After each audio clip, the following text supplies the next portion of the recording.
Yo guys, welcome back to Black Cuan. Terima kasih telah mengupdate berita kripto dari channel ini. Di kesempatan kali ini teman-teman, kita akan berbicara ya mengenai sebuah berita tentang The Fed ya dan kaitan dengan policy ataupun kebijakan dari The Fed tersebut teman-teman, karena ada berita bahwa dia ini sudah mencetak uang seperti yang teman-teman sering baca ya di beberapa waktu belakangan ini ya mengenai The Fed yang sudah printing money. Pertanyaannya di sini itu adalah apakah ini solusi atau ini justru menjadi sebuah masalah baru bagi ekonomi Amerika Serikat ataupun secara global teman-teman. Dan terakhir dalam video kali ini juga kita akan bahas ya mengenai Bitcoin nanti teman-teman ya, kaitan dengan The Fed ini ataupun kebijakan-kebijakan yang diambil oleh The Fed di sini teman-teman ya. Dan pertama di sini kita berbicara dulu ya mengenai kebijakan The Fed di sini, mengenai banyaknya likuiditas yang tercipta ya di pasar keuangan dan naiknya harga Bitcoin ini dapat kita hubungkan ya dengan kebijakan dari The Fed sendiri yang telah melakukan pencetakan uang atau printing money setelah beberapa bulan melakukan quantitative tightening ya teman-teman. The Fed ini telah kembali memperluas neraca keuangannya di tahun 2023 ini. Dan meski The Fed ini klaim ya bahwa ini bukanlah quantitative easing atau QE ya, tetapi pada kenyataannya The Fed ini sudah memasok uang ke pasar lagi dan memberikan nilai par atau par value ya terhadap surat utang pemerintah yang dijadikan jaminan oleh bank. Oke, nilai par di sini itu artinya adalah nilai yang harus dibayarkan oleh si penerbit pada saat jatuh tempo serta menjadi dasar untuk menghitung pembayaran bunga pada obligasi tersebut, teman-teman ya. Ini jika berkaitan dengan obligasi. Oke, jadi kita lanjutkan. Jadi meskipun ya The Fed ini telah membeli surat utang pemerintah, tetapi masih menginjeksikan uang ke dalam sistem, teman-teman. Dan selain itu, The Fed ini juga memberikan nilai par terhadap surat utang tersebut yang sebenarnya bernilai lebih rendah sehingga menghasilkan penciptaan uang baru yang tidak ada di dalam sistem sebelumnya.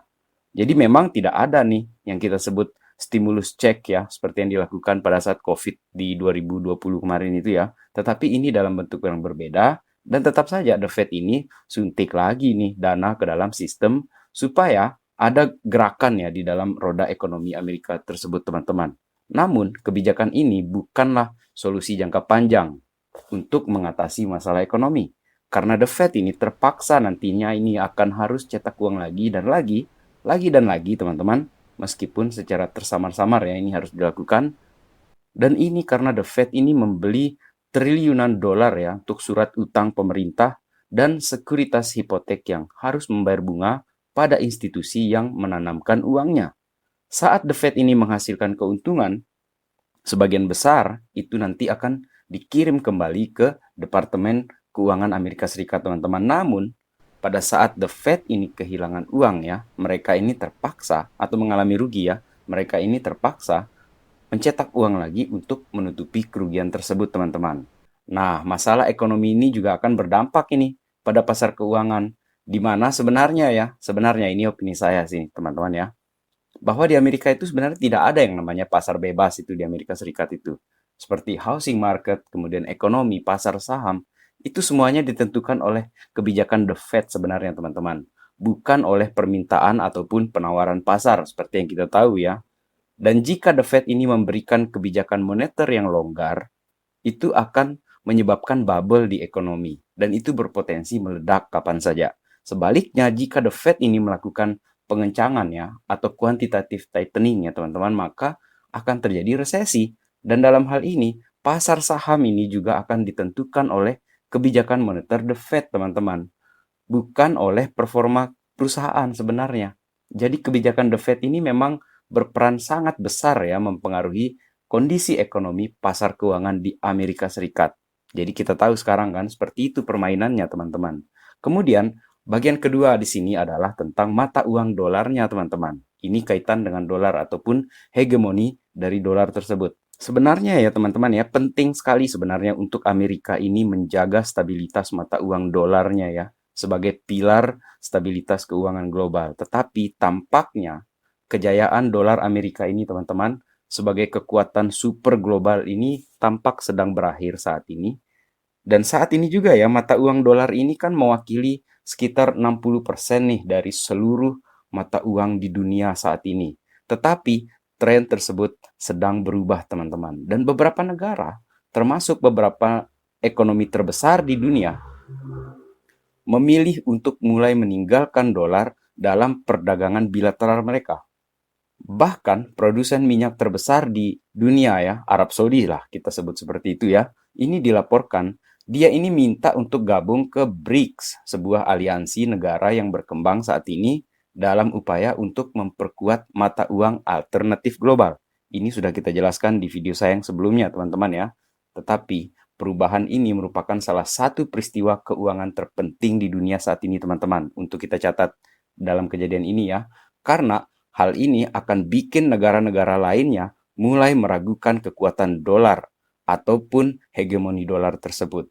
Ketika suatu mata uang menjadi mata uang cadangan global, dia ini pasti memiliki 3 kekuatan super yang baru, teman-teman. Yaitu pertama adalah stabilitas ya, dan ini kita sudah lihat ada di dolar. Kemudian menjadi kekuatan investasi, itu yang kedua. Dan yang ketiga adalah kekuatan eksklusif dalam pembelian minyak. Itulah kenapa dolar itu disebut petrodolar ya. Dan ketiga kekuatan tersebut, teman-teman, memberikan dominasi global kepada dolar Amerika selama 1 abad terakhir ini. Tetapi beberapa negara ini kini mulai merasa nggak nyaman nih dengan kekuatan yang dimiliki oleh dolarnya Amerika, dan sekarang negara-negara tersebut bergabung untuk menciptakan uang alternatif global menyaingi dolar.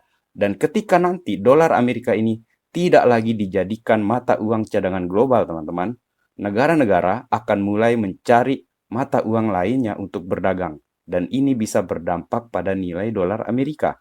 Selain itu, dengan jumlah investasi asing di Amerika Serikat yang mencapai triliunan dolar ya, jika nanti banyak negara mulai menarik kembali investasi mereka, maka Amerika Serikat ini mungkin akan mengalami masalah ekonomi yang serius, teman-teman.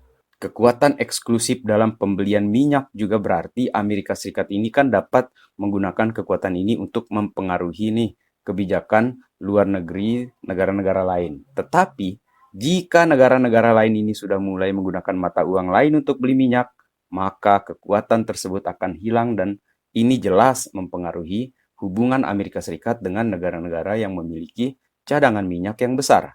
Jadi memang sepertinya inevitable ya, hanya saja tidak dalam waktu dekat ini ya. Betul-betul inevitable ini, tidak bisa dielakkan, shifting itu kemungkinan besar akan terjadi, teman-teman. Dan sekarang ini kita masuk ke bagian CBDC, teman-teman ya, atau mata uang digital yang akan dibuat oleh program mereka yang mereka sebut The Fed Now. Tetapi sebelum itu saya ingin bicara, teman-teman, mengenai bagaimana rapuhnya Amerika ya dalam kurun waktu belakangan ini. Dan ini persis seperti apa yang dikatakan oleh Robert Kiyosaki ya. Saya nonton di podcastnya Robert Kiyosaki beberapa waktu yang lalu ya. Dia katakan seperti ini yang saya ingat ya. Bahwa setiap 50 tahun sekali, negara-negara di dunia ini ya akan dipimpin nih oleh leaders yang pelin-pelan, bahkan terkesan lemah. Dan leaders yang lemah ini, teman-teman, justru berbahaya, katanya si Robert Kiyosaki ya.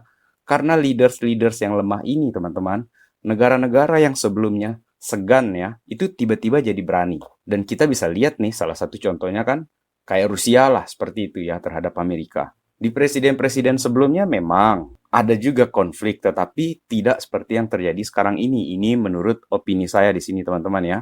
Tetapi ya, di balik leaders yang lemah ini, teman-teman, tampaknya ada kenyataan lain juga yang tidak bisa kita tutupi atau kita hiraukan begitu saja ya. Karena boleh jadi juga nih, leaders-leaders yang lemah ini mencoba untuk menutupi kelemahan itu dengan tingkah yang sebaliknya, teman-teman. Ini dalam opini saya di sini ya, khususnya tentang Amerika. Saya tidak berbicara tentang negara-negara lain. Tetapi jika teman-teman tahu ada negara-negara lain juga yang seperti Amerika ya, leadersnya, bisalah teman-teman tulis di kolom komentar. Oke, kita sambung dengan Amerika di sini. Dan ternyata nih, leaders-leaders lemah tadi yang dikatakan oleh Robert Kiyosaki ya, ternyata kesombongan, keserakahan, dan intimidasi yang dilakukan oleh Amerika sendiri ya, membuat dolar Amerika ini merosot, teman-teman. Jadi sekarang ini, Amerika ini akan mengganti nih uang kertas mereka itu dengan uang digital nih, dengan bernama programnya itu adalah The Fed Now yang kita bilang tadi. Dan tujuannya adalah untuk meningkatkan efisiensi katanya ya, dan kecepatan sistem pembayaran lah di Amerika Serikat. Tetapi mata uang digital ini, teman-teman, akan membuat setiap transaksi itu dilacak dan dikatalogkan, teman-teman. Bukan hanya itu, dengan mata uang digital ini, kebebasan transaksi keuangan kita akan terancam. Terutama di Amerika ya, saya sebut kita di sini, ya kemungkinan juga Indonesia juga akan menerapkan hal-hal seperti ini di masa depan kan, kita tidak tahu. Kita membayangkan arahnya akan ke sana juga kan. Dan bank sentral ini percaya bahwa aset kita ini adalah milik mereka teman-teman. Dan mereka ini yang akan atur nih, kemana kita dapat belanjakan uang kita, atau kita mau pakai apa ini uang tersebut teman-teman. Selain itu banyak juga nih bisnis di Amerika ini yang sudah menerapkan kebijakan tanpa uang tunai, tanpa cash. Dan bahkan beberapa tempat wisata juga tidak lagi menerima uang tunai lagi. Akhirnya, mata uang digital ini seperti kayak kita bawa polisi yang mengintai kita kemana-mana teman-teman. 24/7 dia ngintai kita. Dan kita ini tidak lagi punya yang namanya privasi. Jadi teman-teman bisa bayangkan di sini seperti apa hidup kita ini tanpa privasi seperti itu. Kita yang kerja, kita yang cari uang, tapi semua gerak-gerik kita itu dilacak teman-teman. Lalu bagaimana nih keruntuhan dolar Amerika ini akan terjadi? Kita akan awali dari tahun 2014 dulu deh. 2014, Rusia ini mencaplok wilayah Crimea, sehingga Amerika Serikat dan Sekutu Barat ini memberikan sanksi besar-besaran kepada Rusia pada saat itu. Dan hal ini menyebabkan nilai rubles itu menurun. Tetapi kemudian sesuatu yang luar biasa terjadi, yaitu Rusia dipaksa ya di sini untuk meningkatkan produksi di hampir semua hal yang mereka bisa produksi, dari minyak, litium, perak, uranium. Hal tersebut justru membuat rubel ini kembali stabil dan justru menguntungkan ekonomi Amerika.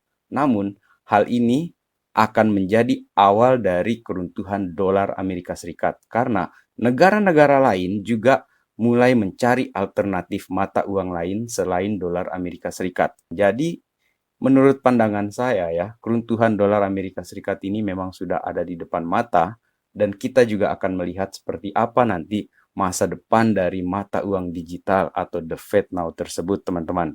Dan saya tidak meragukan bahwa teman-teman Black Cuan yang menonton video kali ini pasti memahami bagaimana hal ini akan mempengaruhi kebebasan finansial kita ataupun mempertimbangkan alternatif lain di dalam berinvestasi. Kemudian terakhir di sini teman-teman tentang Bitcoin ya. Ini saya ambil dari Cointelegraph bahwa kepala makro Fidelity itu yang mengungkapkan bahwa di akhir kebijakan kuantitatif tightening-nya The Fed ini itu akan menjadi ultra bullish bagi Bitcoin ataupun emas teman-teman.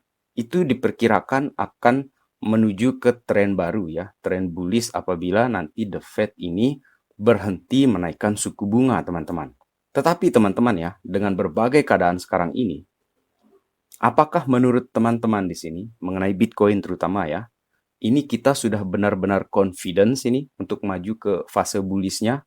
Dan itulah yang saya ingin ketahui dari kalian di sini.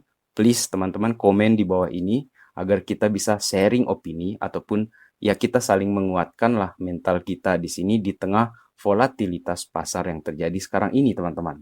Dan sebelum menutup video kali ini, jika teman-teman berkenan untuk like video kali ini atau mensubscribe ke channel ini, dan jangan lupa membunyikan loncengnya teman-teman agar kalian mendapatkan notifikasi ketika Black Cuan mengupdate berita kripto yang berikutnya ya teman-teman ya.